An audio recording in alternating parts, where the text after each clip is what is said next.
एक महत्त्वाची बातमी समोर येते। अमरावतीतील 8 तालुके अतिवृष्टीच्या मदतीपासून वंचित आहेत। शेतकऱ्यांमध्ये संतापाची लाट पाहायला मिळते। धामणगाव रेल्वे तहसील कार्यालयात काँग्रेसच्या वतीने ठिय्या आंदोलन करण्यात आले।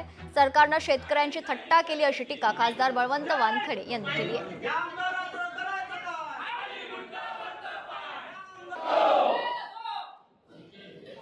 इथले आमदार ते ठेकेदारांचे बिल घेण्यात आणि त्यांच्याकडून कमिशन घेण्यातच मग्न आहेत। त्यांना शेतकऱ्याची अजिबात चिंता नाही। ते फक्त आपल्या 10-25% यामध्ये मग्न आहेत। आणि हे तुम्ही दाखवा, हे मी म्हणतोय। माझं म्हणणं खोटं असेल तर माझ्यावर मानहानीचा गुन्हा दाखल करा। त्यामुळे इथला संपूर्ण शेतकरी, शेतमजूर, गरीब माणूस, झोपडपट्टीधारक संपूर्ण लोक वाऱ्यावर सोडलेले आहेत।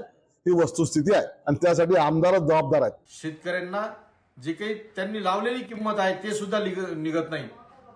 हे पॅकेज, त्याचा बियाण्याचा खर्च आणि पेरणीचा खर्च सुद्धा कळत नाही। त्यातही अनेक तालुके यांनी वगळलेले आहेत।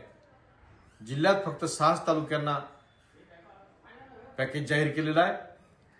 मला सरकारला विचारायचं आहे, सततचा पाऊस हा संपूर्ण जिल्हाभरच नाही तर महाराष्ट्रातही होता, मग हे नेमके तालुके वगळले कसे? लोकशाही मराठी ऐका, पहा, जागरूक रहा।